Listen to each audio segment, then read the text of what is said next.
So these are few exercises for releasing the back pain, which you can do on your bed, lying down, and this can be performed at least 2 times in a day. Once in the morning while you get up, and the other while you're going to bed at the night. Okay. Now, lie down straight here, tuck in your chin, and then straighten up, pointing your nose towards your ceiling. This will help to release your neck muscles and to bring your neck straight. Now, slowly fold your knees to your skyline and keep your feet close to your glutes but not very close. Okay? Feet should be grounded. Knees should be hip width apart. That is, not too close, not too far. Place your hands by your side, palm facing downward. Now, as you inhale, push your hip up, squeezing your glutes in and coming to your shoulder blade. So your body is resting on the shoulder blade. Do not make any adjustment to your neck or your shoulders. Hold this position for at least 5 to 6 breaths. Now, give one more attempt. Inhale and push your hip more further. Keep your abs tight, glutes squeezed in, relaxing the lower back muscles. Normal breathing. Now, as you exhale, slowly roll your hip back on the mat or your bed. Okay, so this is Setu Bandhan pose or the bridge pose, very relaxing to your lower back. You can repeat this at least for 5 to 6 times. Next is Supta Matsyendra Asana or the supine spinal twist. It has 3 variations. So, starting with number 1, fold your knees again to your skyline, both feet close to your glutes, and this time you need to bring both your knees close to each other. Spread your hands at your shoulder level. Make sure your spine is not arched. That means you should not have any gap between your spine and your mat. Now, as you exhale, twist your both legs to your left side and look towards your right side, and your palm will be turning towards your ceiling a little above your shoulder level. Stay here for at least 3 breaths. Again, come back to the center, palm facing down. Now twist the opposite side, look towards your other side, palm will turn towards your ceiling. Stay here for 3 breaths. You can repeat this at least for 5 to 6 times. Now, spread your legs on the ground. Check there is no arch. If there is an arch here, you push your hip waist towards your hip and then see if there is no arch or the lumbar curve which we call. Now, in some cases, somebody is having a bigger arch or the bigger curve, they can just keep a towel under their hip just to make sure there is no gap between your hip and your mat. Okay? So, this is an option. Now, lie down straight, your hands by your body side, and now, as you exhale, bending your right knee, keep your right feet on top of your left thigh. Now, with your left hand, hold on to your right knee and pull it towards your left side and stretch your right arm, palm facing upwards, and look towards your right side. So you will feel that your lumbar region or the lower region is relaxing. Keep your body loose here. Stay here for 3 to 4 breaths. Again, come back to the center.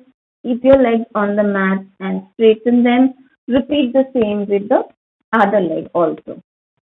The third variation is just to deepen the second stretch. So again, bring your feet closer to your glutes. Keep your feet on top of your left thigh. Now, hold your right big toe with your left middle and your index finger. Now, stretch it straight onto your left side, opening your knees, And take your right hand towards your right side, palm facing the ceiling. Look up, look to the right. Now, do this only if you are comfortable, or else the two supine twist is very, very good to relax your lower back. The next one is the Matsya Asana or the fish pose. Now, for this, fold your legs, keep your knees at hip width distance apart. Now, take your palms under your hip, palm should face the mat. Now, you see the elbow has slightly bended over here. Now, inhale, exhale.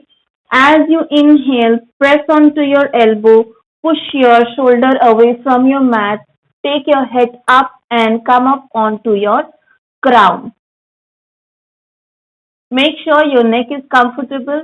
Don't practice this if you have frozen shoulder or any neck injury. Now, here the lower arch back is arched, giving a relaxation onto your lower arch. Also, now you can spread your legs, and this is the full fish pose. This is very good for your lower back. Also, it helps in sciatica problem or any kind of cramp or stiffness in your hip. To come back, slowly release or lift your head up and then take your shoulder blades on the mat. Remove your hand from your back. It has another variation. So cross your legs, keep your hands on your thighs, and then you can take your head up and come up to the crown. Now, to make it easy, you can always use the bolster or a pillow just under your hip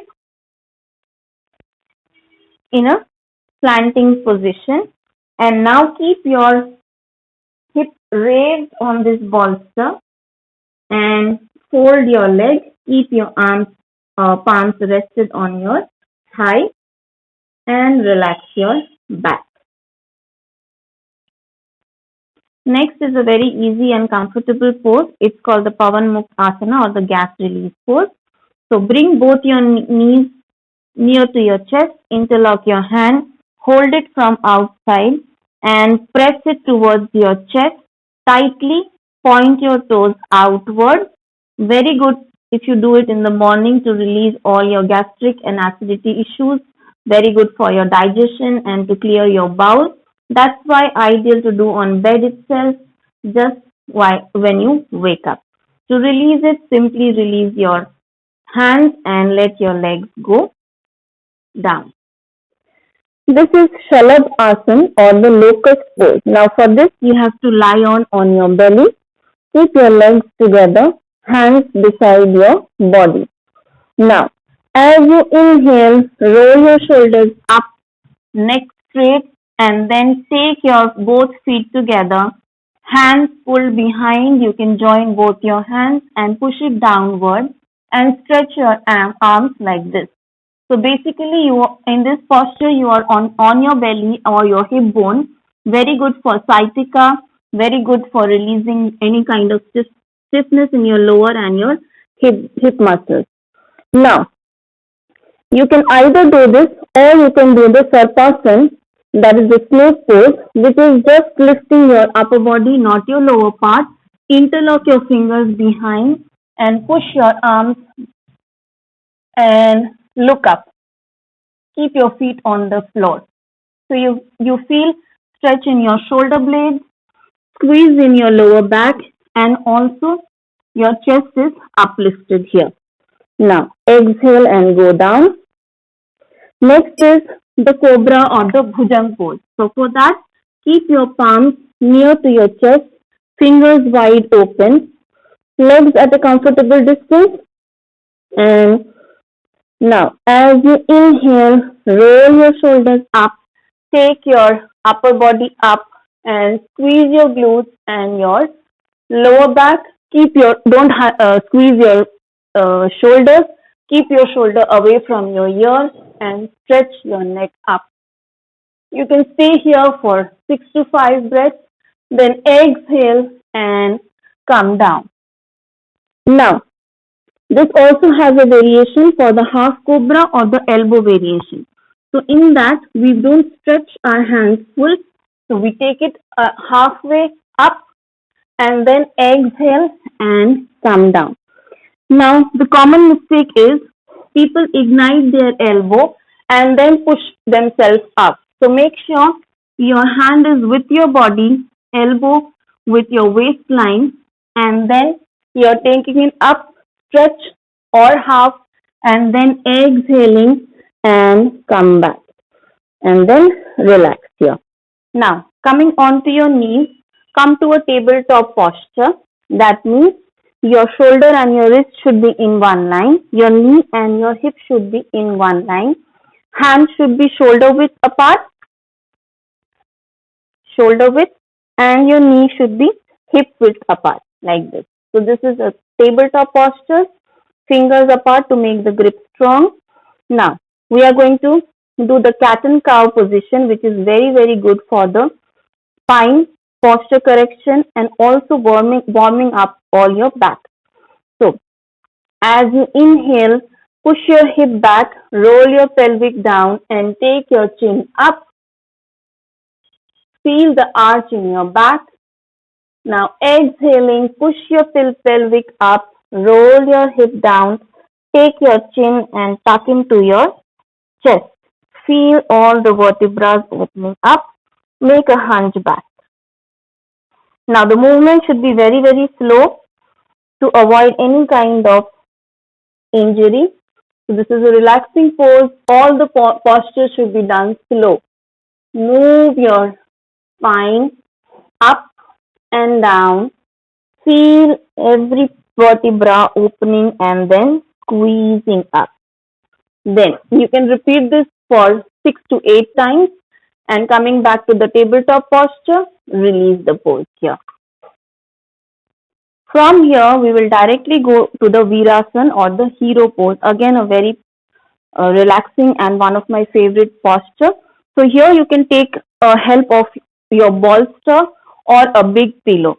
So keep it just in front of you. Spread your knees a little bit and keep your big toe together, spreading your feet apart from each other. Now, as you exhale, take the support of your bolster and roll your hip back. Keep your hip onto your heels and rest your whole body onto the bolster. Keep your forehead on it and just relax. A very good opening for your lower back and relaxing all the tensions over your hips and your back. You can rest here as much time as you want just to relax yourself. To come back, again walk your hands, straighten your spine, and then you come back here. Now, from here, we are going to do the last position, that is the sitting one, which is called the bound angle pose or the Baddha Konasana. Now, for this, keep your soles together, holding on to your ankle, give length to your spine, straighten up. Now, interlock your fingers, roll it below your feet. Again, straighten up your spine, stretch your hands fully. You can take your legs as close as you want, but if you're not comfortable, keep it at a distance, making a diamond shape here. Now, straightening your spine, slowly ignite your elbow and roll down, down, down, down. Now, when you know the limit, just hang your head down and relax your back. Breathe normal. Now, to release or to come back, look up first, make your spine erect, and then slowly straighten your elbows and come back, sit straight and release the pose.